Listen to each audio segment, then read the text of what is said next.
Hey guys, it's Joe here from Priority Tech, and today I'd like to do something quite rare for me. I'm going to say Apple has done something right.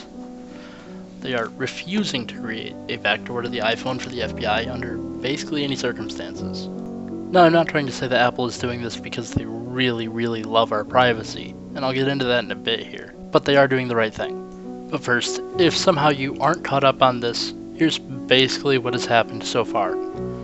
In December of 2015, there was a terrorist attack in California where 14 people were killed and 22 were injured. Since the attack, it has come out that the couple involved had been inspired by ISIS, but no evidence has come out showing that they were directly linked to the group in any way. However, the FBI is still looking, as they should be, to make sure that they aren't, or at the very least to make sure they don't have any information on any other possible terrorist attacks that would be coming up in the future. Now, the one phone that they have that the FBI has not been able to get into is an iPhone. So Apple has offered to assist the FBI in any way that they can, but since they themselves don't have the means to decrypt the phone, the FBI has recently won a court case demanding that Apple create a backdoor into that iPhone. The backdoor would involve allowing device PIN codes to be entered by a computer, allowing for a brute force attack against the phone. A brute force attack is essentially trying to hack something by guessing passwords at random. Seeing as there are only 10,000 possible combinations of 4-character pins, such an attack by a computer would take mere hours, maybe as little as minutes. In comparison, it would take a few billion years to decrypt the device by the same brute force methods. So where exactly is the harm in doing this? The FBI gains access to the iPhone, and everything is over with, right? They find out if they knew anything about other terrorist attacks. All good. Well, it's not quite that simple.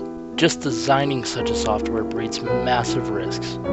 This thing would likely be worth thousands, if not millions, on the black market. So handing it over to the FBI would be a very bad idea. No one working for the FBI makes enough money to not justify the risk of making a copy for yourself. So the FBI has said that Apple could do everything in-house. The FBI would never have access to the new software.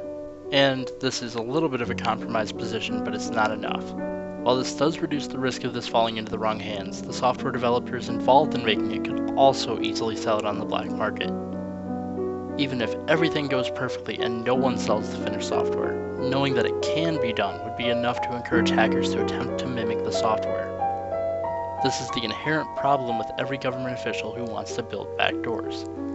There is simply no way to guarantee that it won't get into the wrong hands, so the best option is to simply not make it altogether. But now let's talk about why Apple is fighting so hard against it.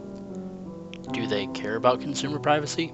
Not likely, as the Snowden leak showed that they were more than happy to work with the NSA on something similar. No, they want to do this for two big reasons. First and foremost, this is excellent PR for Apple. People are going to see them fighting against the government to protect consumers. This will in turn make consumers more likely to consider Apple products, as well as tempt consumers who may wish to leave Apple platforms to stay behind. That's a big financial win for them. But there's another big reason. If somehow this software got out onto the market, Apple would lose millions if not billions of dollars very quickly.